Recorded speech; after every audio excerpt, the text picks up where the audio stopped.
vamos a revisar cuáles son las actividades que se van a hacer, ¿vale? Entonces vamos a empezar. Bueno, em, estamos en la asignatura de Derecho Constitucional Mexicano. Mi nombre es Rosa Elvira Cedillo Villar y mi correo electrónico es cedillo.rosa914@rcastellanos.ciudaddemexico.gov.mx. Denme un minuto que no quiere. Ya está. El módulo 4 se titula Elementos geográficos y la población del Estado mexicano, ¿no? Entonces nosotros ya estuvimos analizando, pues, la reforma a los derechos humanos, bueno, la reforma constitucional donde se incorporan los derechos humanos en 2011 a la Carta Magna, ¿no? A la Constitución Política de los Estados Unidos Mexicanos, y se cambia el título del capítulo primero, que ahora ya se titula Derechos Humanos y Garantías, ¿no? Antes eran garantías individuales.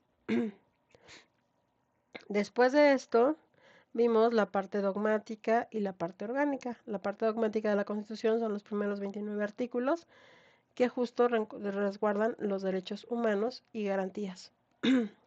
Después vienen el resto de la Constitución, que básicamente se encarga de ver cómo se distribuyen los tres poderes, el ejecutivo, el legislativo y el judicial. Bueno, ahora ya en esta última unidad vamos a revisar los elementos geográficos y la población del Estado mexicano. El módulo 4 abrió el 7 de abril y cerrará el 17 de abril, entonces pues hay que trabajar bastante porque tenemos poquito más de 7 días para concluir las actividades, aunque siempre y cuando entreguen las actividades a tiempo, pues va a ser posible que, que terminen este curso, ¿no? Recuerden, y esto es muy importante, que el curso termina el 29 de abril, entonces si van atrasados con alguna de las entregas, que no es su caso, eh, pues van a tener que entregarlas, cualquier cosa, antes del 29 de abril, ¿va? Entonces, todavía tenemos pendiente la siguiente, bueno, las siguientes semanas son vacaciones y después tenemos la reunión para revisar la actividad integradora, ¿vale? Déjenme decirles cómo va a estar si nos, no, no, de hecho sí nos vamos a ver el 16 para que tengamos, el 16 sí nos vemos, el 16 de abril nos vemos para revisar justo la actividad integradora y así tengan ustedes 2 semanas para realizarla. Bueno, semana y media mejor dicho, ¿vale? Entonces, disculpen, el 16 sí nos vemos de 1 a 2:30. Bueno, les recuerdo mis medios digitales de contacto, mi correo electrónico y mi canal de YouTube, ¿no? Sobre el canal de YouTube, por si, bueno, yo he estado subiendo todos los videos de las sesiones. Disculpen, estoy un poco enferma. Al canal, ¿no? Em, entonces, les voy a mostrar la lista de reproducción. Este es el canal. Aquí están las listas de reproducción y esta es la de Derecho Constitucional Mexicano, ¿no? Tenemos ya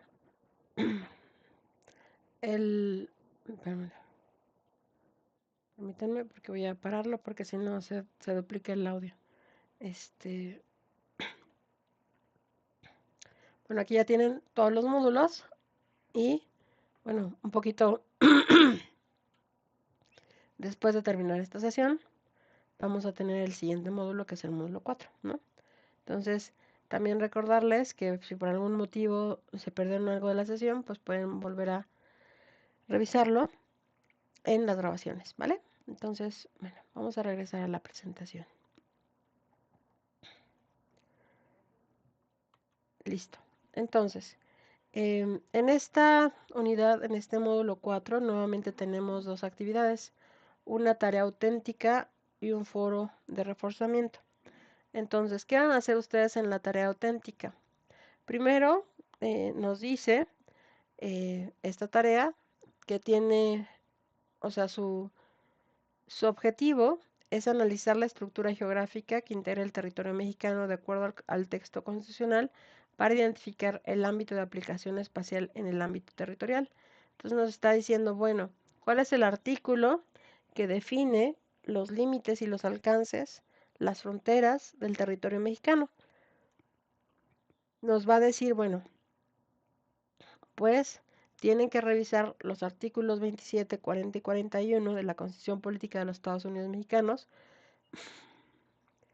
Esta, esto se encuentra obviamente en, ya conocen, en la Constitución, y esta es la liga que le da a la Cámara de Diputados, ¿no? Y después les dicen que tienen que leer el texto de Pagasa, los elementos del Estado mexicano, la introducción a la nueva Administración Pública de México, y aquí les da la liga. Este es un texto del Instituto de Investigaciones Jurídicas, y dice, debe de realizar una tabla. Y ahorita voy a comentar la diferencia entre una tabla, un cuadro sinóptico y un mapa conceptual, ¿no? Porque ustedes no, pero algunos de sus compañeros eh, han tenido confusión entre la diferencia entre un, digamos, cuadro sinóptico, un mapa, digamos, conceptual, ¿no? Y una tabla, ¿no? En este caso les está pidiendo una tabla. Entonces, justo para lo de esta tarea voy a comentar las tres diferencias, pero en este momento lo que quiero hacer es que ustedes vean, si yo copio el enlace, este enlace está ya en, permítanme, voy a entrar al sitio. Entonces aquí me voy al módulo 4, me voy a la tarea auténtica, y de aquí, eh, aquí está el enlace, ¿no? Entonces lo voy a ampliar para que se vea en pantalla ahorita. Eh, aquí está el enlace de la Cámara de Diputados, ¿no? Entonces voy y me envía a la Constitución, ¿no? Aquí lo que tienen que hacer es revisar el artículo 27, 40 y 41, ¿no? Ahora, eh, ¿qué, ¿qué es lo que nos dice el artículo 27 constitucional? Pues básicamente el artículo 27 constitucional nos refiere a lo que comprende el territorio nacional, que es básicamente el tema de este módulo, ¿no? Dice, la propiedad de las tierras y aguas comprendidas dentro de los límites del territorio nacional corresponde originalmente a la nación, la cual ha tenido y tiene el derecho de transmitir el dominio de ellas a los particulares constituyendo la propiedad privada, ¿no? Si se llega a haber una expropiación, pues se tiene que haber una indemnización, y la expropiación se justifica con fines de utilidad pública, como fue la expropiación petrolera, ¿no? Entonces, tienen que leer eh, todo el artículo 27. Aquí, por ejemplo, eh, este texto es muy importante porque confiere cuáles son los límites de nuestro territorio nacional, ¿no? Eh, por cómo está, digamos, integrada nuestra federación, que son a través de entidades federativas, autónomas en su interior. Aquí, por ejemplo, cómo se va a regular todo lo que es en materias de hidrocarburos, y así sucesivamente, ¿no? Y acá, por ejemplo, para transmitir la tierra, pues normalmente en México tienen que ser personas mexicanas, ¿no? Y vienen más cuestiones, ¿no? También la conformación de los límites interiores, ¿no? En territorio nacional. Y después de esto tienen que revisar el artículo 40.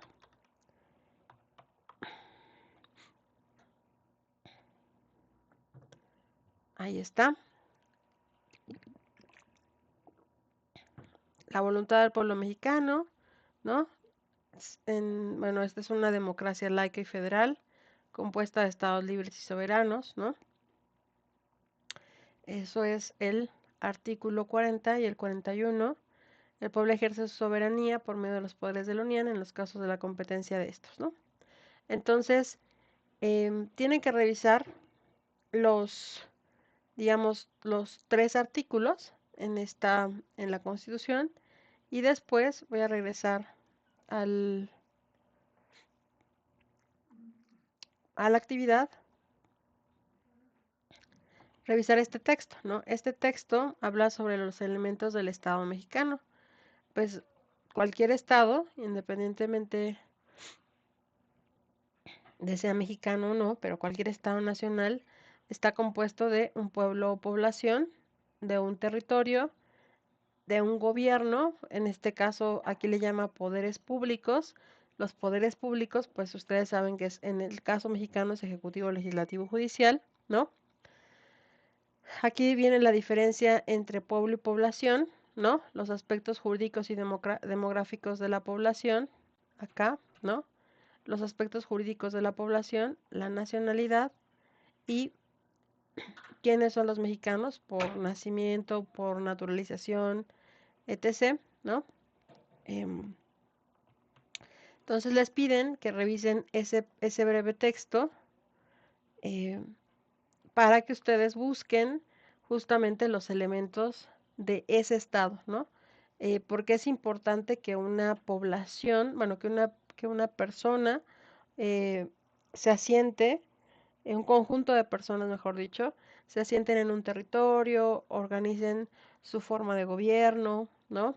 Eh, y esa forma de gobierno, pues tenga una administración pública, ¿no? Porque imagínense qué pasaría si cada quien, o sea, cada persona, cada ciudadano impusiera su propia ley, ¿no? O sea, actualmente uno no puede imaginarse vivir fuera de un estado nacional, ¿no? Y fuera de un estado nacional, pues imagínense vivir en contexto donde no hay instituciones de salud, no hay bancos, no hay empresas, no hay nada de lo que conocemos, ¿no? Entonces, difícilmente yo creo que podríamos imaginarnos vivir en una situación parecida, pero aquí lo que nos invita entonces a reflexionar es cómo se organizan todos esos elementos que nosotros a veces damos por hecho, ¿no? Porque nosotros decimos, ah, bueno, pues, pues sí, cada mes vamos a pagar el recibo de la luz y el agua, ¿no? Pero a ver, esos bienes, en este caso en México, y lo repito, por eso dije a propósito el recibo de la luz y el agua, en el artículo 27, em, son bienes propiedad de la nación. La dotación del servicio de agua y la provisión de energía eléctrica es una industria, en el caso de la electricidad, donde el Estado tiene prioridad, ¿no? Entonces, eso hace que la población pueda gozar de ese derecho, ¿no? Y tampoco debemos olvidar que hay personas que no tienen acceso al derecho ni al agua ni a la electricidad, ¿no? Entonces, hay poblaciones donde no hay luz y donde no hay agua, ¿no? Pero el gobierno tiene la obligación de intentar proveer estos servicios y, por ejemplo, en algunas comunidades rurales eh, no tienen agua, pero hay programas donde se da captación de agua pluvial, porque son, digamos, poblaciones alejadas de las ciudades. Y también el gobierno ha dado dotación de celdas solares, porque no se puede, digamos, lanzar o sea, que haya las torres y poner una planta hidroeléctrica para dar provisión de electricidad a comunidades muy pequeñas, ¿no? Entonces, pero esto se hace porque bueno, es un derecho de la población y es una obligación del Estado. Y esto está organizado porque vivimos justamente en un Estado nacional, ¿no? Que tiene una organización democrática, que tiene una población, que tiene una historia común, una herencia cultural, que vive dentro de un territorio limitado en el norte y en el sur por una frontera, y de la cual tiene pues recursos naturales en el interior, ¿no? Todo eso conforma un Estado nacional. Básicamente todo eso es lo que ustedes van a leer en este pequeño texto, ¿vale? Entonces, con esos dos recursos, lo que se les está pidiendo, voy a regresar a, es que realicen una tabla, ¿no? Entonces, la tabla dice, elabora una tabla en la que definas y caracterices los elementos del Estado mexicano, gobierno, población, territorio, y reflexiona cómo es abordado nuestro incidente crítico en términos de gestión de la población. Solo Karen es afectada o puede sentarse un precedente para alguien más, ¿no? En este sentido, solamente van a, bueno, voy a poner un ejemplo en mi Drive. Entonces, voy a irme al Drive y les voy a decir, bueno, cómo yo empezaría a trabajar esta actividad, ¿no? Entonces me voy. Acá no pueden, o sea, no deben de usar solamente un documento de Google, pero esto es como para que nos quede organizada la actividad, ¿no?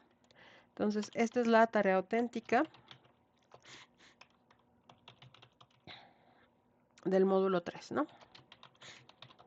Entonces, les está diciendo primero que van a hacer una tabla. Voy a poner control M, bueno, control O.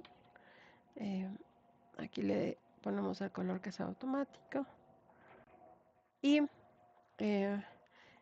primero es una tabla, ¿no? Y aquí tenemos, ¿qué es una tabla? Pues una tabla debe de tener filas y columnas, ¿no? Esa es la diferencia de una tabla. Y les está diciendo que ustedes deben definir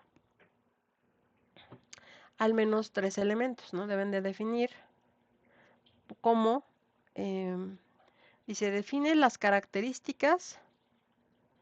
Entonces acá vamos a hacerlo de 3 elementos. Eliminar.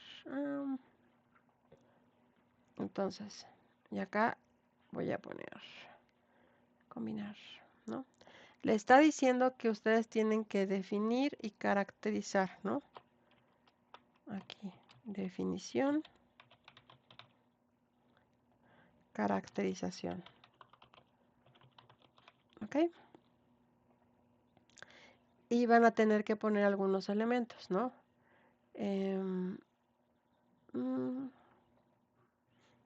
Voy a poner 2 más. ¿Ok?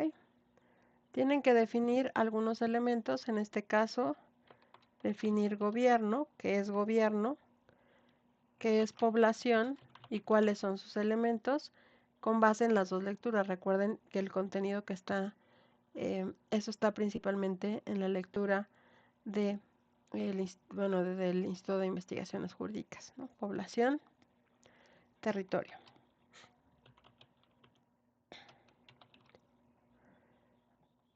Yo le agregaría el concepto de frontera, ¿no? Bueno, entonces ustedes van a tener, estos son los elementos del Estado, ¿no? Elementos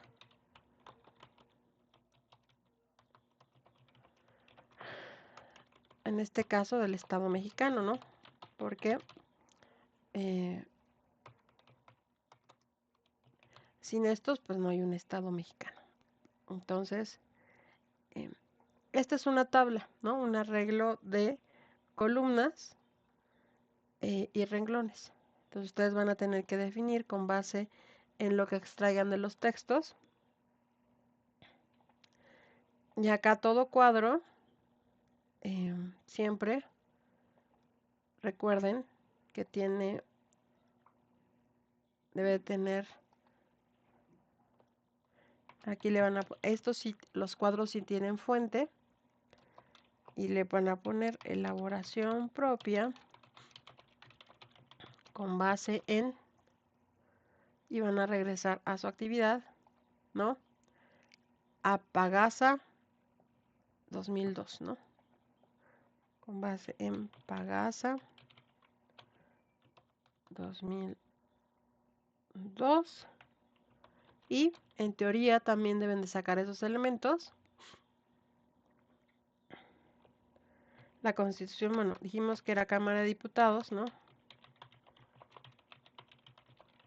2025, porque es la cita a la Constitución, ¿va? Entonces, esa es la fuente. Normalmente la fuente se pone en tamaño 10, un poquito más pequeña. Y van a definir esto.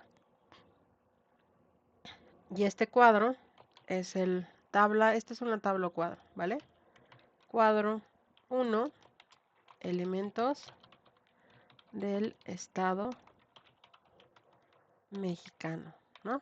Ese es el título de, básicamente, de lo que ustedes van a elaborar, ¿no? Después, en su reflexión, o sea, porque esa tabla no solamente va a llevar esos elementos, sino en su reflexión,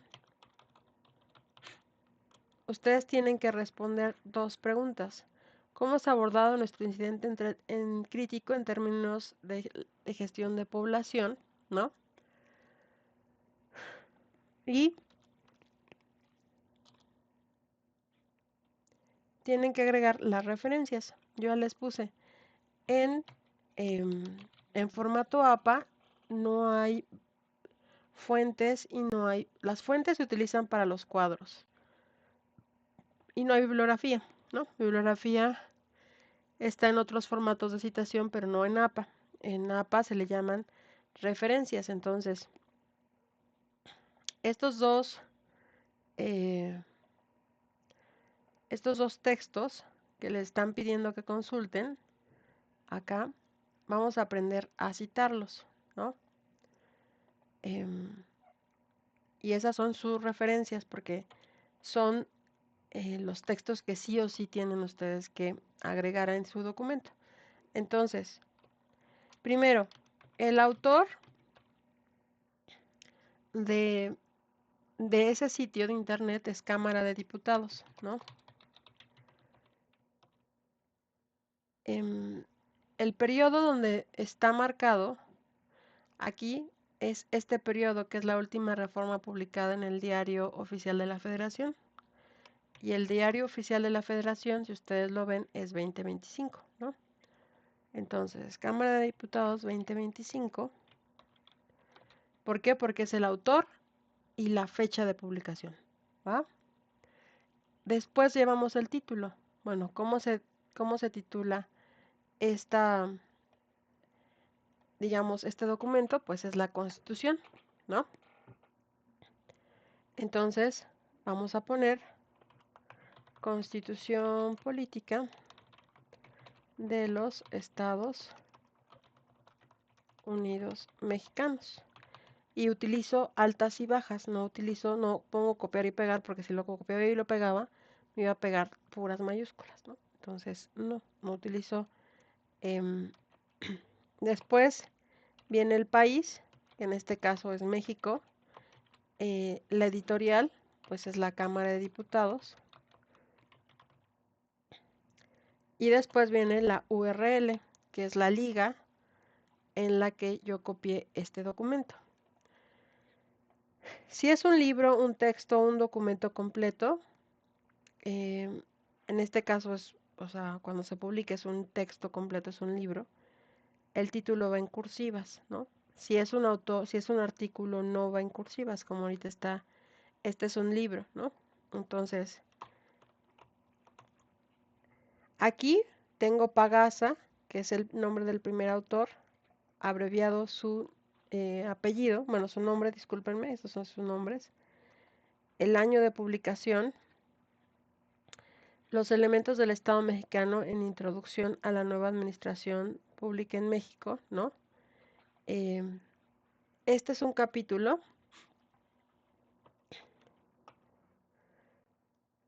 Este es el libro, ¿no?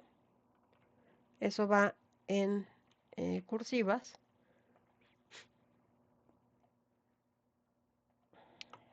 El país de publicación es México. Esta es la editorial. Y en APA, directo, en APA 7, va directo la liga, ¿no? Y ya quedó.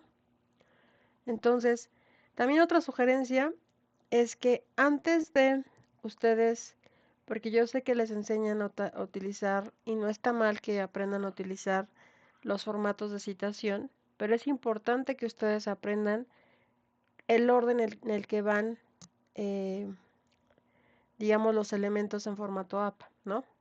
Autor, fecha, título, ¿no?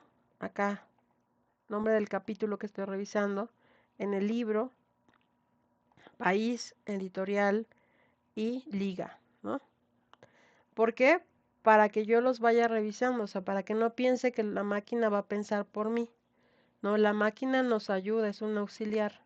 La herramienta nos ayuda, es un auxiliar. Pero los que van a elaborar esto utilizando la cabeza y reflexionando son ustedes. Entonces, las máquinas cometen errores y cometen muchos errores. Entonces, si ustedes dejan su trabajo a las máquinas, que piensan que el formato Word funciona al 100, ¿no? Pues van a seguir manejando mal el formato APA, porque para que quede bien tienen que saber utilizar el formato APA, ¿va? Bueno, ese es un comentario porque lo he visto mucho en sus tareas auténticas, ¿va? Entonces, bueno, y acá tienen que poner, o sea, su reflexión. Entonces, primer elemento, hacen su cuadro. Segundo elemento, agregan su reflexión. Tercer elemento, agregan las referencias. Ahora, ¿cuál es la diferencia entre las referencias y una bibliografía? La bibliografía yo puedo consultar más libros que estos, pero estas referencias me está diciendo que son referencias porque quieren que ustedes las utilicen en la elaboración de esta actividad o en su reflexión o en su cuadro, ¿va? Ahora, en la reflexión tienen que responder estas dos preguntas y eso no significa que van a poner tal cual las preguntas, pero sí las deben de estar las respuestas en esa reflexión, ¿va?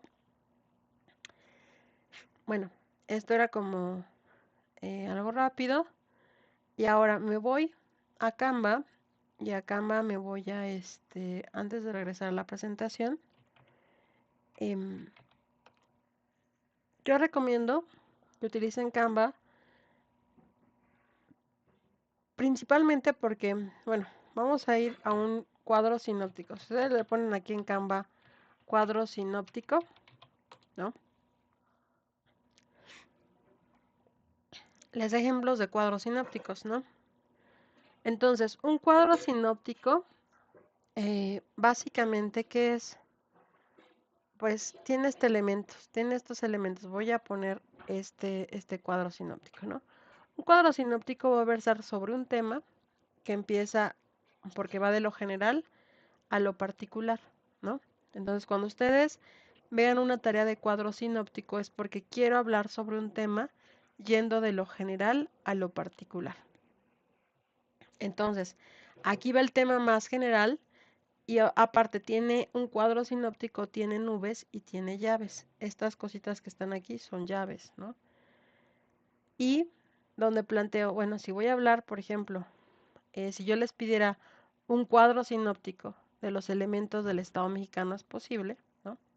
Porque les decía, aquí podría poner elementos del Estado mexicano, población, territorio, gobierno, ¿no? Y ustedes me podrían acá los elementos de ese, los elementos que componen al gobierno, los elementos que componen a la población y los elementos que componen al territorio, incluso me lo podían fundamentar con los artículos, ¿no? Pero este es un cuadro sinóptico, ¿vale? No les están pidiendo en este caso un cuadro sinóptico. Después tenemos cuando tienen un cuadro, un mapa mental, ¿no? Si ustedes le ponen mapa mental, este es un mapa mental, ¿no? Tengo un tema y lo voy conectando con ideas, ¿no? Este es un ejemplo de mapa mental. Tengo un tema principal y lo voy conectando con ideas. Después tengo un mapa conceptual. Un mapa conceptual, pues primero voy a definir conceptos en un mapa conceptual, ¿no? Eh, por ejemplo, ¿no? Acá puedo poner, eh, no sé, ciudadanía, ¿no? Entonces voy a poner acá ciudadanía y puede ser por naturalización, por nacimiento, por derecho consanguíneo, ¿no? Y así sucesivamente. Este es un mapa conceptual y la idea de un mapa conceptual es que ustedes puedan ir definiendo algunas cuestiones, ¿no? O sea, se utiliza para cuando ustedes quieran recordar conceptos, palabras clave. Y después tenemos una tabla. Y una tabla, o sea, ustedes si quieren pueden elegir cualquiera de estas tablas para hacer su tarea, ¿no? Por ejemplo, pueden tener este cuadro comparativo, donde aquí pueden tener pues justamente los elementos del estado, ¿no? Acá lo van definiendo y van juntando sus elementos y acá incluso pueden poner alguna ilustración o algún ejemplo, ¿no? Este ejemplo puede estar, pueden citar incluso cuestiones de que estén en el artículo 27, ¿no? Por ejemplo, al tener un gobierno, pues un gobierno tiene que ser soberano, ¿no? O artículo 40. Entonces, incluso acá pueden poner artículos. Pero este es un cuadro, ¿no? Entonces, quiero que les quede muy clara la diferencia entre cuando les están pidiendo un cuadro, ¿no? O una tabla, cuando les están pidiendo un mapa mental, un cuadro sinóptico, porque no tienen los mismos usos. En este momento, justo les están pidiendo que hagan un cuadro comparativo, ¿no? Para que ustedes logren visualizar eh, los elementos del estado y contraste, ¿no? A ver, ¿qué compone este elemento? ¿Por qué se compone así? Ah, ya. ¿Qué artículo me señala que el Estado mexicano tiene un territorio? 27. Ah, ¿qué elementos componen ese territorio? Ah, pues las lagunas, los mares, los lagos, tarará, ¿no? Entonces, eso les están pidiendo que hagan, ¿vale? ¿Hasta aquí tienen alguna duda? ¿No? Bueno, entonces ya quedó claro. Espero que ya haya quedado clara la tarea, ¿no? Pueden presentar este cuadro más bonito si ustedes quieren hacerlo en Canva, no tengo ningún inconveniente, ¿no? Pero debe de tener la estructura de cuadro, ¿va? Voy a regresar ahora sí a la presentación. Y bueno, al final le ponen el nombre, ¿no? Y pues lo suben en, en la plataforma, ¿no? Ay, me pasé. Listo, espérenme. Ah, ahí estamos. Antes de pasar, bueno, de ya, quiero revisar la parte del foro de reforzamiento, ¿no? En el foro de reforzamiento les piden que ustedes discutan sobre, bueno, el foro de reforzamiento del módulo 4 se titula Los bienes y dominios de la nación, ¿no? Aquí les están diciendo que van a reflexionar, primero van a leer el artículo 27, pero como también en la tarea auténtica ya lo leyeron, pues ya conocen el artículo 27, ¿no? Entonces dice, bueno, tienen ustedes que escribir una reflexión, ¿no? Donde considera, bueno, la primera pregunta, ¿consideras que el Estado mexicano ejerce su dominio y rectoría sobre todos los bienes y recursos de la nación o compite con otros actores? Por ello, en términos de gestión de la población, el caso de nuestro incidente crítico es tratado como un asunto de nacionalidad o de ciudadanía, ¿no? Esto es muy interesante, ¿no? Y dice, bueno, aparte de leer la Constitución, tienes que buscar 3 fuentes de información adicionales, ¿no? Entonces, voy a aquí donde hicimos nuestro ejercicio, me voy a la siguiente página y acá tengo que ver lo del foro de reforzamiento. En el foro de reforzamiento pues voy a contestar estas 2 preguntas, ¿no? Entonces, ustedes tienen que escribir, recuerden, y también eso va en una estructura de introducción desarrollo y conclusiones. Ahí.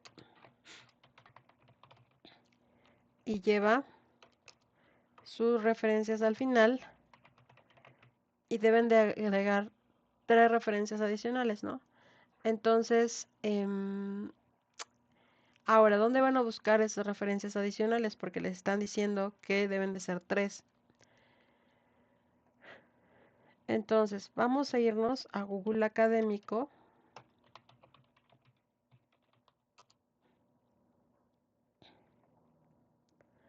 Y acá ustedes, ¿qué estamos analizando? Los elementos del Estado mexicano, ¿no? Básicamente. Entonces, vamos a ver cuál podría servirnos para nuestra tarea. Eh,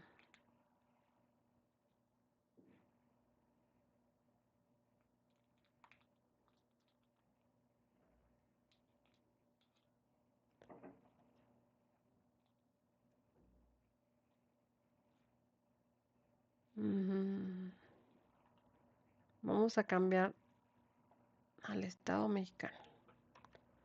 Un término de búsqueda más cortito. A ver, vamos a revisar este artículo. Voy a abrirlo. Miren, este está interesante. La Constitución de Apatzingán y los creadores del Estado mexicano.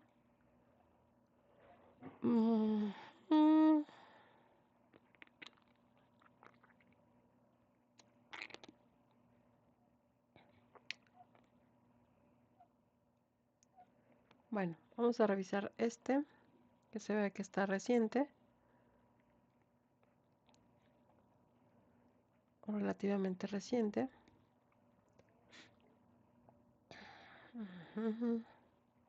Es un libro completo. Pero no nos sirve mucho.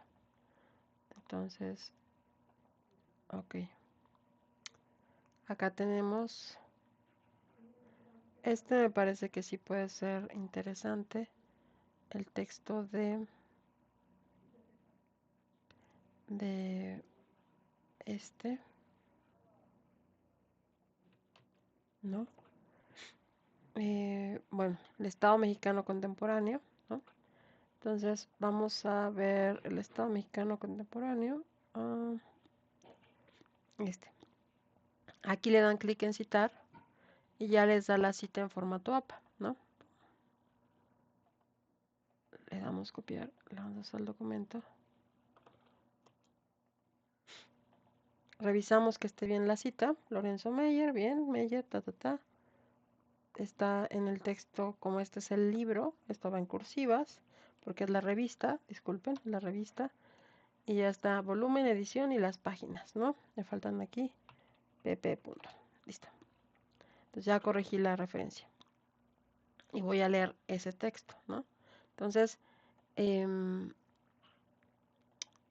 tal vez, no sé, vamos a buscar otro elemento que puede ser,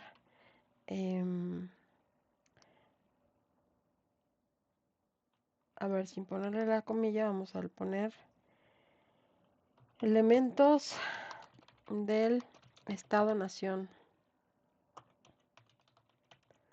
Cualquier Estado-Nación.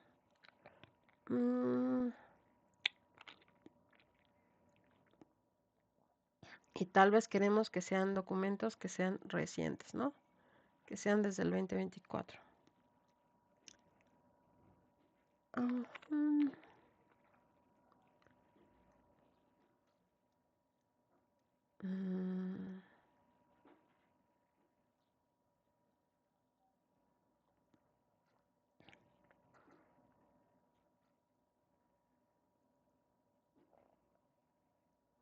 Bueno, de todos estos elementos, tal vez a mí me parezca interesante este, ¿no? El derecho a tener derechos. Entonces voy a ver si me sirve el texto. del derecho a tener derechos. Acá, aquí está la cita, pero no viene el texto. Aquí está el DUI. A ver, aquí está. Acá está el PDF, ¿no? Y ya bajas todos los libros, bueno, toda la revista. Entonces vamos a ver el derecho a tener derechos. ¿Qué página está? Lo más fácil, vamos a control find. Derecho a tener derechos. Está en la 313. ¿No?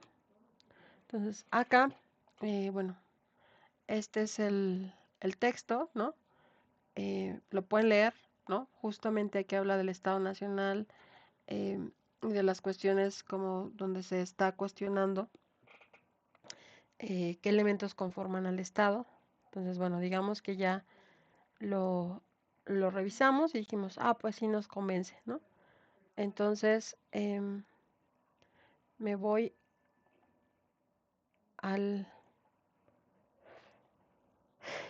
acá, lo pongo citar, igual vuelvo a copiar la cita.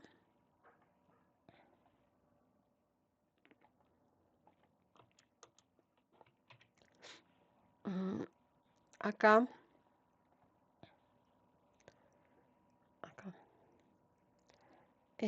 una vez que yo ya vaya al documento y vaya si ustedes se fijaron, aquí tiene un DOI, bueno, este es el DOI, esta es hagan de cuenta que es como su ISBN o su código del libro único. Entonces, esto también se va a pegar, ¿no? Bueno, nomás que lo vamos a pegar, ahí está, ¿no? Entonces, ya nos queda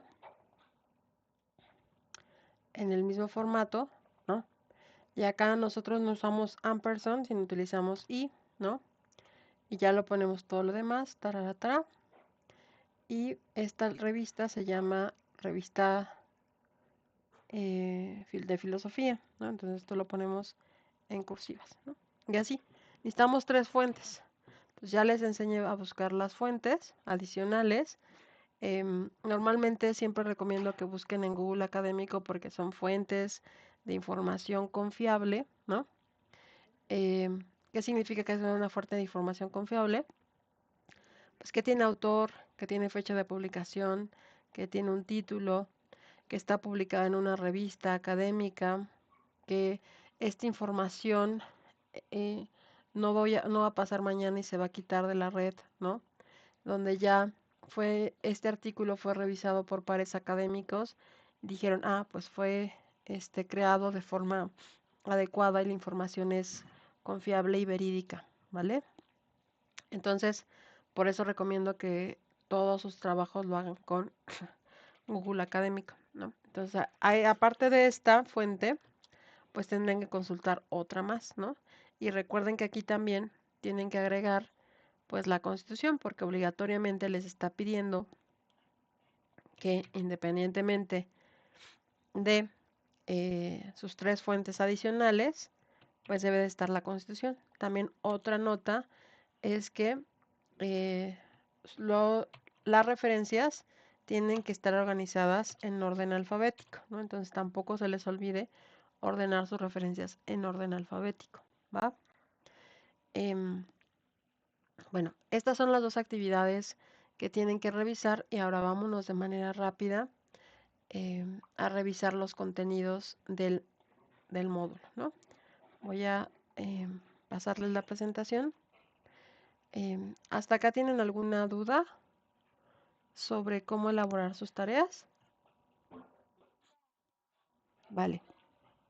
Entonces, bueno, ¿qué es lo que vamos a revisar en este módulo 4? Primero, el territorio nacional se compone de, digamos, 3 elementos: terrestre, marítimo y aéreo. O sea, tenemos territorio aéreo, ¿no? Arriba de nuestro territorio, en el mar, ¿no?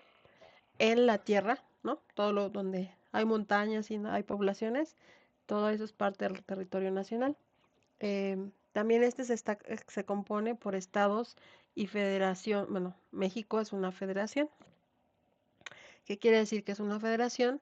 Que está compuesto de entidades federativas, o sea, cada una de las entidades es autónoma al interior, pero firmaron un acuerdo para ser estados miembros de la federación, ¿no? De todo, y esa federación pues conforma nuestro país. Tenemos 32 entidades federativas, ¿no? ¿Cuál es el carácter jurídico de la Ciudad de México? Recuerden que durante mucho tiempo, eh, pues la Ciudad de México no era una entidad federativa, ¿no? Sino era el lugar donde se asentaban los poderes de la Unión. Por eso se llamaba Distrito Federal, ¿no? ¿Por qué? Porque acá no había un...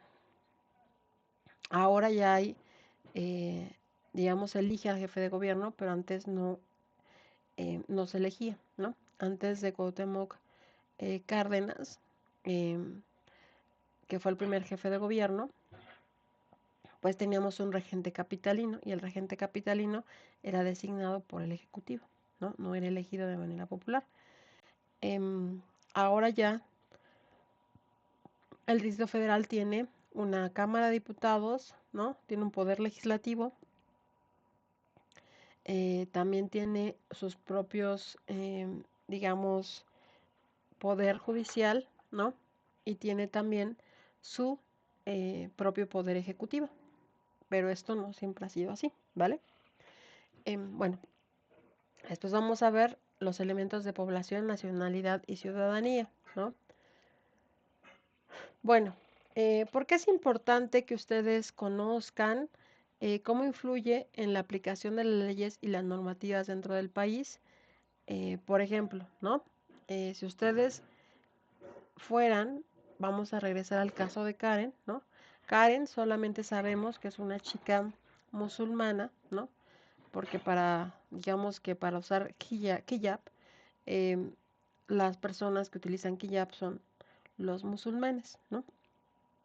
Entonces, ahí tendríamos que pensar, bueno, Karen es mexicana, es ciudadana por nacimiento, es ciudadana por naturalización, si utiliza hijab, puede ser que sus papás, bueno, uno de sus papás o sus dos papás, se pueden dar muchos casos, ¿no? Se puede dar el caso de que tal vez Karen sea mexicana por nacimiento. Es una hija de padres extranjeros, nacida en territorio mexicano, y al nacer en territorio mexicano es ciudadana mexicana.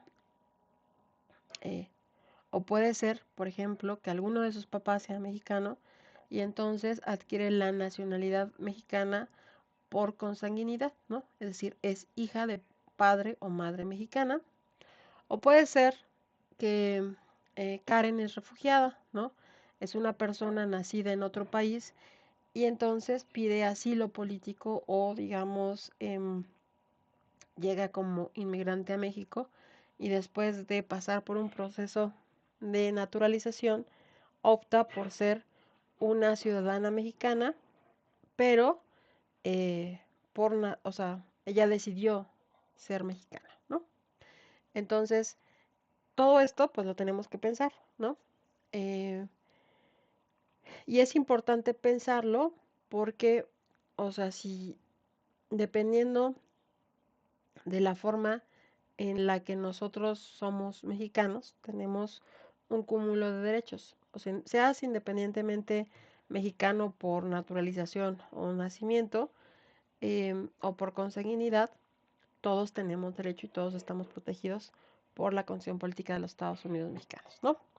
Entonces, el propósito de esta unidad es examinar la composición de la población en México en términos de nacionalidad y ciudadanía para facilitar una comprensión adecuada de la aplicación normativa en el territorio mexicano, así como de los efectos legales asociados con los derechos y obligaciones de los nacionales y ciudadanos a través del estudio de la normativa constitucional, ¿no? Em, por ejemplo, en el primer caso, El territorio nacional, pues el territorio nacional se compone por elementos que son los mares, la corteza terrestre y el espacio aéreo, ¿no? En el artículo 27 constitucional nos dice que la propiedad de las tierras y aguas comprendidas dentro de los límites del territorio nacional corresponde originalmente a la nación, la cual ha tenido y tiene derecho de transmitir el dominio de ellas a los particulares constituyendo la propiedad privada, ¿no? Entonces, ¿quién tiene dominio original sobre todo lo que nos rodea? O sea, sobre todo lo que constituye nuestro territorio, pues el Estado, ¿no? En este caso, eh, y eso lo establece el artículo 27 constitucional. Ahora, ese Estado, pues tiene un territorio terrestre, ¿no? Y aquí está, ¿cuál es el territorio terrestre? Pues este, ¿no? Este que conocemos nosotros con el nombre de México, ¿no? Que limita en el norte con Estados Unidos y en el sur con Belice y Guatemala. Tenemos la península de Yucatán, la península de Baja California, este es territorio, ¿no? Corteza terrestre, el Golfo de México y el Océano Pacífico. Acá tenemos el Golfo de California, ¿no? También llamado Mar de Cortés. Entonces, todos estos mares conforman, bueno, todos estos mares, territorio y espacio aéreo, porque arriba de esto existe un espacio aéreo, son parte del territorio nacional, ¿no? Y aquí tenemos una foto de ese territorio, ¿no? En nuestro caso, pues nuestro estado, México, es biodiverso o megadiverso, porque estamos ubicados cerca del trópico de Cáncer y trópico de Capricornio. Eso hace que México pues tenga un clima donde tengamos casi todos los climas existentes, excepto el de taiga, ¿no? O el clima polar ártico, porque no estamos en el Ártico.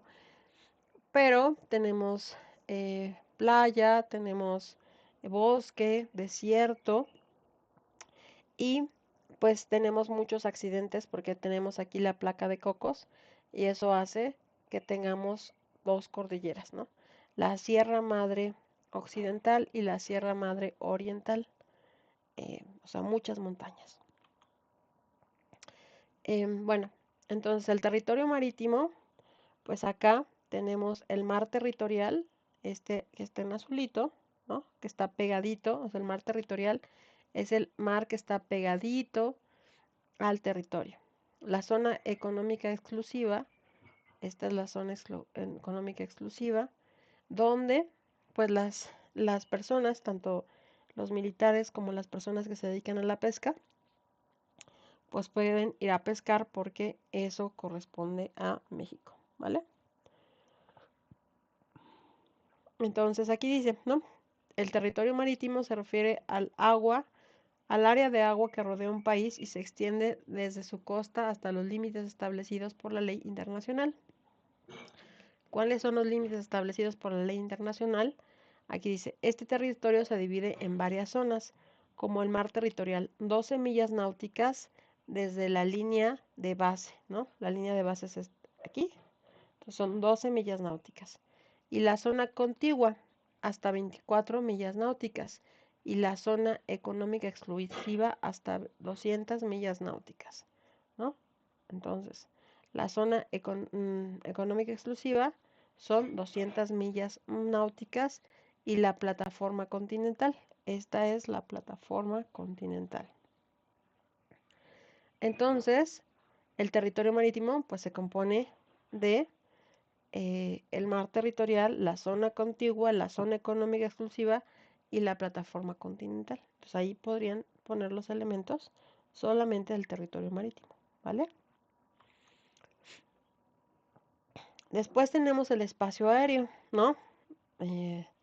Se refiere al espacio sobre el territorio terrestre y marítimo de un país. Generalmente se extiende hacia arriba, desde el suelo, hasta el límite superior de la atmósfera. El territorio aéreo está sujeto a la soberanía del Estado sobre el cual se encuentra y las regulaciones que lo rigen abarcan aspectos como la aviación civil, la defensa aérea y la regulación del tráfico aéreo, ¿no? Es decir, o sea, cuando ustedes realizan un vuelo entre países, pues tienen que pedir permiso a los países para entrar a su espacio aéreo, no nada más es, pues yo vuelo donde yo quiera, ¿no?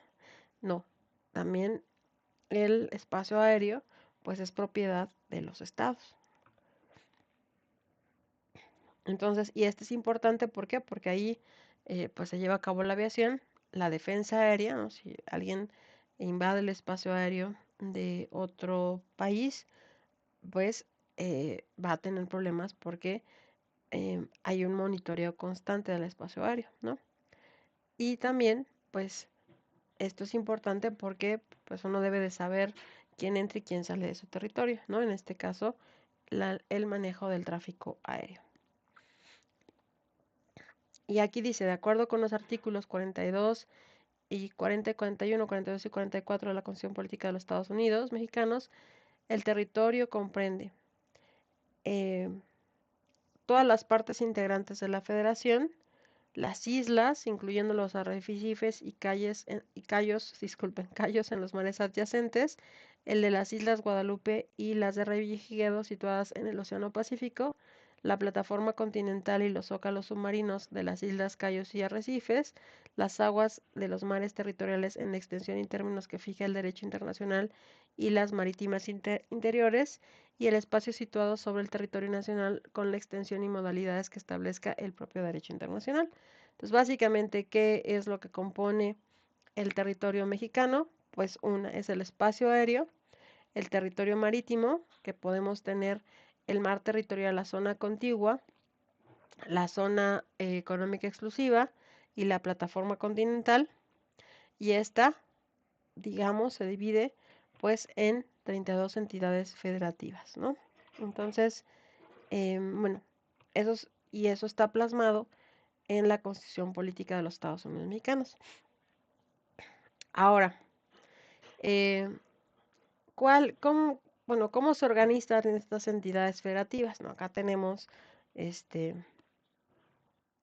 Campeche, Yucatán, no, Campeche, Yucatán y Quintana Roo, discúlpenme, Tabasco, Chiapas, Oaxaca, Veracruz, Michoacán, Puebla, Estado de México, bueno, Ciudad de México, Querétaro, ¿no? Esta se me va. Este es Michoacán, no, Guerrero, Michoacán y así, ¿no? Bueno, Coahuila, ahorita la revisamos todas, pero nos dice, define al principio federal como el método de división de poderes en el que los gobiernos general y regional dentro de su esfera respectiva están coordinados y son interdependientes, ¿no? Entonces, nosotros vivimos en una federación porque cada uno de estos estados se hizo un pacto constitucional donde se decidió que íbamos a caminar juntos, ¿no? Íbamos a vivir juntos. Y entonces, este tipo de organización federal tiene algunas características, ¿no? Las autoridades elegidas son responsables jurisdiccionalmente hacia los ciudadanos que los eligen, ¿no? O sea, hay elecciones al interior de cada una de estas entidades. Existen gobiernos soberanos elegidos por el pueblo que cumplen con las funciones administrativas y legislativas. Ustedes se van a Durango, ¿no? En Durango existe un gobernador. Ese gobernador es elegido por su población y ese gobernador organiza su sistema de gobierno, su forma de gobierno, em, pero todos tenemos algunos elementos en común, ¿no? En México, pues se sigue el gobierno democrático, de gobierno elegido por la población, ¿no? Este, todos son miembros de la federación y se respeta la Constitución Política de los Estados Unidos Mexicanos, ¿no? Eso es lo que está señalando que al interior cada uno de los estados son autónomos, pero también conforman parte de la federación, ¿no? Y aquí dice, no subordinación entre el gobierno federal y los estatales, ¿no? O sea, existe un acuerdo de coordinación, existen acuerdos de realizar acciones conjuntas, ¿no? Pero no hay una subordinación, ¿no? O sea, se negocia con los gobernadores, ¿no? Por eso existe el Consejo Nacional de Gobernadores, ¿no? Eh, para poder llegar a negociaciones y acuerdos entre todas las entidades federativas, ¿no? Bueno, entonces, en el caso de México, la justificación del sistema federal se encuentra en los artículos 40, 41, 116 y 124 de la Constitución, ¿no? Se expresa la voluntad de constituirse en una república representativa, democrática, laica, federal, que el pueblo ejerce su soberanía por medio de los poderes de la Unión. Lo que les decía, existen facultades exclusivas que solo le competen al nivel federal o al nivel estatal o al nivel municipal. Existen facultades concurrentes, ¿no? Donde hay una atribución tanto de nivel federal, estatal y municipal, ¿no? Por eso se le llama concurrentes. Y existen unas facultades residuales, las cuales se refieren a las facultades que no están expresamente concedidas al orden federal. Ya les comentaba, porque esa fue su tarea de el módulo pasado, ¿no? Pues una de las actividades residuales pueden ser los servicios de limpia, ¿no? No está explícitamente señalado que le corresponde al municipio, sin embargo, llevar a cabo y organizar los sistemas de limpia no se encuentra explícitamente establecido en las constituciones de los estados ni de la federación. Entonces, le corresponde al municipio, ¿no? Entonces, es algo que es una función o una facultad residual. Si no está explícitamente señalado ni a nivel federal ni a nivel estatal, se entiende que puede ser ámbito de facultado para el nivel municipal, ¿no? Entonces, por ejemplo, en materia educativa, tanto la federación como las entidades federativas tienen facultades concurrentes, ¿no? En el caso de Karen, pues ella está estudiando en una escuela pública, el derecho a no ser discriminada en una entidad de educación pública, pues es una facultad concurrente, ¿no? Porque tanto tiene, digamos, facultad la federación como la entidad, ¿vale? Bueno, esto para que vayan reflexionando sus tareas y dónde están los puntos de análisis que les están pidiendo, ¿vale? Después vienen las características jurídicas políticas de la Ciudad de México. Bueno, pues nosotros ya les había comentado al inicio que en 1917, pues México se decide conformarse por 32 entidades federativas y un distrito federal, ¿no? Eh, Sin embargo, pues esto se modifica, ¿no? Y por ejemplo, acá dice en el artículo 115 constitucional, en su fracción tercera, la cual dispone que son obligaciones para los municipios brindar servicios públicos de desarrollo urbano como son el alumbrado público, el cuidado de calles, parques, jardines y su equipamiento, ¿no? Entonces, ahí me está diciendo, pues, que es obligación de los municipios o de las alcaldías, pues, o sea, ¿quién se va a encargar de arreglar todos sus parques, sus jardines, ¿no? Em, y y todo, digamos, que esto se vea bonitos, del alumbrado, todo eso, pues son las alcaldías o los municipios, ¿no? Con la reforma del 2016 se estableció en el artículo 122, apartado a fracción 1 de la Constitución Política de los Estados Unidos Mexicanos, que la Ciudad de México es una entidad federativa que goza de autonomía en todo lo concerniente a su régimen interior y a su organización política administrativa. Es hasta 2016 que se reconoce a la Ciudad de México como una entidad federativa, ¿no? Ya no es más eh, un espacio donde, em, como un hijo pequeño, ¿no? De la federación, como era el Distrito Federal, sino ya es una entidad federativa. Esto em, no es tan viejito, ¿no? O sea, si nosotros hiciéramos la cuenta, pues tenemos 9 años, ¿no? Siendo una entidad federativa. Es recientemente. El artículo 28 refiere que la Ciudad de México adoptará para su régimen interior la forma de gobierno republicano, representativo, democrático y laico. El poder público de la Ciudad de México se dividirá para su ejercicio en legislativo, ejecutivo y judicial. Lo que les decía, ¿no? La Ciudad de México, pues antes estaba gobernada por un regente capitalino. Antes de la elección de Cuauhtémoc Cárdenas como primer jefe de gobierno, nunca se había elegido eh, al regente capitalino, ¿no? De hecho, se cambia por eso de regente capitalino a jefe de gobierno, ¿no?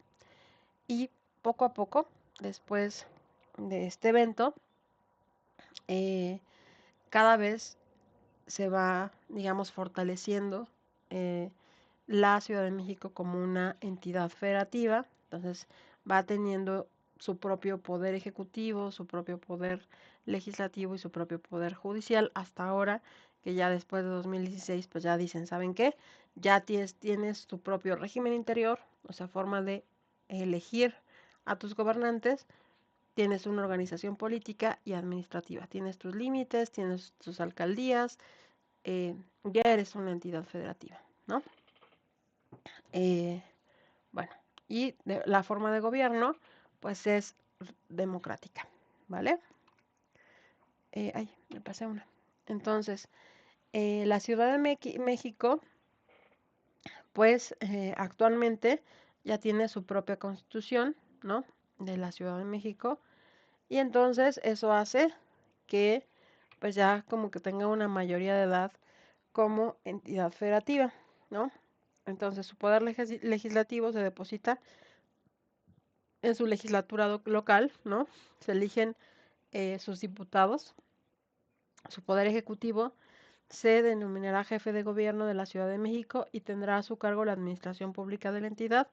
O sea, se sigue retomando el jefe de gobierno, ¿no? No se dice que es un gobernador, aunque en términos de funciones tiene casi las mismas funciones que un gobernador. El Poder Judicial se deposita en el Tribunal Superior de Justicia, el Consejo de la Judicatura y los juzgados y tribunales que establezcan la Constitución Política de la Ciudad de México y los organismos con autonomía constitucional, Secretaría de la Contraloría General de la Ciudad de México, o sea, todo el sistema de administración tributaria, ¿no? Hacienda, pero para la Ciudad de México, ¿no? El último punto, digamos, de este módulo es el tema de población, nacionalidad y ciudadanía, ¿no? Em, pues tenemos, ¿no? Que básicamente Marshall y Baltimore en un texto, la ciudadanía nos refiere que hay como tres tipos de ciudadanía, ¿no? La ciudadanía civil, la ciudadanía política y la ciudadanía social. La ciudadanía civil no señala, reúne aquellos derechos necesarios para la libertad individual, como la libertad de la persona, de expresión, de pensamiento y de religión, el derecho a la propiedad, a cerrar contratos válidos y el derecho a la justicia, ¿no? La ciudadanía política, o sea, la ciudadanía civil es yo tengo un conjunto de derechos y libertades, ¿no? Eh, y ahí se acabó, ¿no? La ciudadanía política me dice, bueno, yo solamente, no solamente tengo derechos, sino tengo la posibilidad de elegir la forma de gobierno, ¿no? Entonces, cuando yo voy y voto, eh, digamos, por un candidato que me representa, yo estoy ejerciendo mi ciudadanía política, ¿no? Pero también tenemos la ciudadanía social. La ciudadanía social implica el derecho a la seguridad social, a la asistencia sanitaria, educación y vivienda adecuadas. En ese sentido, por ejemplo, regreso al caso del incidente crítico de Karen, ¿no? Para ella puede tener una ciudadanía civil, ya les dije, por naturalización, por nacimiento o por consanguinidad, pero como ciudadana, en términos de ciudadanía social, pues tiene derecho a que se le brinde una educación, pero también tiene derecho a que cuando se brinde esta educación, pues no sea discriminada por ningún tipo, ¿no? Porque entonces están eh, dañando su ciudadanía, ¿no? Sus derechos fundamentales. En esos términos de ciudadanía civil, política y social, ¿no? Entonces, en este módulo básicamente hemos explorado en profundidad los elementos geográficos del Estado mexicano y la composición de su población en términos de nacionalidad y ciudadanía. Hemos comprendido cómo estos aspectos son fundamentales para la aplicación de la normativa en el territorio mexicano y cómo influyen en los derechos y obligaciones de los individuos, ¿no? Por ejemplo, ¿quiénes son los que están obligados? eh, Recuerden que toda ley es bilateral. ¿Y por qué es bilateral? Porque tiene derechos y obligaciones, ¿no? Todo lo establecido en esta constitución política, pues son un conjunto de derechos, pero también son un conjunto de obligaciones, ¿no? Entonces, eh, por ejemplo, o sea, claro que tenemos el derecho a, a la educación, pero también tenemos las obligaciones aparejadas con ese derecho, ¿no? Tenemos el derecho a tener eh, digamos, un trabajo, pero pues tenemos que cumplir con un horario de trabajo, con un contrato de trabajo, con ciertas condiciones, y también eso va aparejada, bueno, con un conjunto de obligaciones, ¿vale? Entonces, siempre que piensen en, digamos, derechos, pensemos en derechos y obligaciones, y también, eh, claro que si vivimos en un territorio, ese territorio son las entidades federativas, ¿no? Pero, así como vivimos en ese territorio, pues también nosotros, digamos, en mi caso, por ejemplo, yo soy ciudadana mexicana de nacimiento, no soy hija de padres mexicanos. Entonces, pero esa ciudadanía que yo tengo puede ser diferente a la de mis vecinos o a la de muchos mexicanos que estamos acá. Hay personas que son inmigrantes que viven en México, que se han naturalizado, ¿no? Que han decidido ser mexicanos y tienen el mismo conjunto de derechos que los míos. Sin embargo, por ejemplo, si ustedes revisan la Constitución Política de los Estados Unidos mexicanos, vean cuáles son las características que debe de tener una persona para que pueda ser elegida como presidente. Entonces, eso quiere decir, por ejemplo, si hay una persona que no puede, eh, digamos, ser presidente de la República, ¿no? Porque no es un mexicano nacido por nacimiento, solamente la condición de ciudadanía, o sea, el tipo de ciudadanía, le restringe la posibilidad de ejercicio de su ciudadanía política, votar y ser votado, ¿vale? Así, eh, cada una de estas esferas, ¿no? ¿Sale? Hasta acá, ¿tienen alguna duda, comentario, sugerencia, este, que quieran que revisemos? Bueno, voy a dejar de compartir pantalla, ¿vale? Bueno, chicas, bueno, pues ya casi nos acercamos a la recta final del curso. Pues espero que les haya quedado como clara este módulo, ¿no? Básicamente es lo que vamos a estar revisando en este módulo, en esta semana y media. Me reitero que quedo bueno, pendiente de cualquier duda, de cualquier comentario, sea en mi canal, sea en el mensajero, en mi correo electrónico. Incluso ya les he estado mandando sus evaluaciones de sus tareas. Si quisieran entregar un segundo intento para mejorar sus calificaciones, lo pueden hacer. Solamente me dicen, profesora, le voy a mandar un segundo intento, para que yo esté al pendiente y revise el segundo intento. En caso de que ustedes quieran mejorar su evaluación, recuerden, siempre pueden mejorar su evaluación, ¿no? He intentado darles retroalimentación en sus tareas auténticas, ¿no? Nos quedan dos últimas sesiones, ¿no? La de la del 16 y la del 23. Específicamente, si bien vamos a revisar la actividad integradora, cómo ustedes deben de elaborar su actividad integradora, el 16, yo les puedo dar, o sea, si ustedes se apuran a hacer su actividad integradora, les puedo dar retroalimentación el 23 de la actividad integradora, ¿no? Si me llegaron a entregar una o más actividades integradoras, pues vemos la retroalimentación de la actividad integradora. También la actividad integradora la pueden entregar en dos ocasiones, por eso mi interés en darle retroalimentación para que ustedes tengan una evaluación pues alta, ¿no?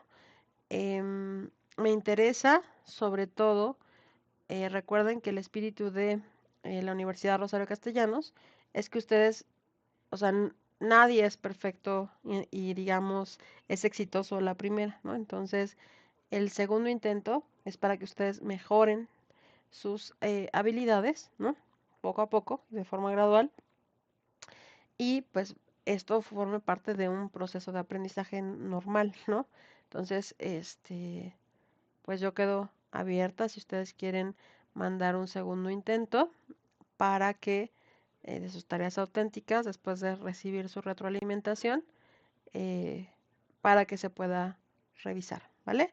Específicamente me interesa que mejor, bueno, que la entrega de sus actividades integradoras sea muy buena, porque esta vale casi un tercio de su evaluación, o sea, es la evaluación más importante, ¿no? Entonces, pues ahí sí, digamos que trabajemos bastante, ¿no? Bueno, trabajamos todo el tiempo, pero para que vaya bien punteada la actividad integrada.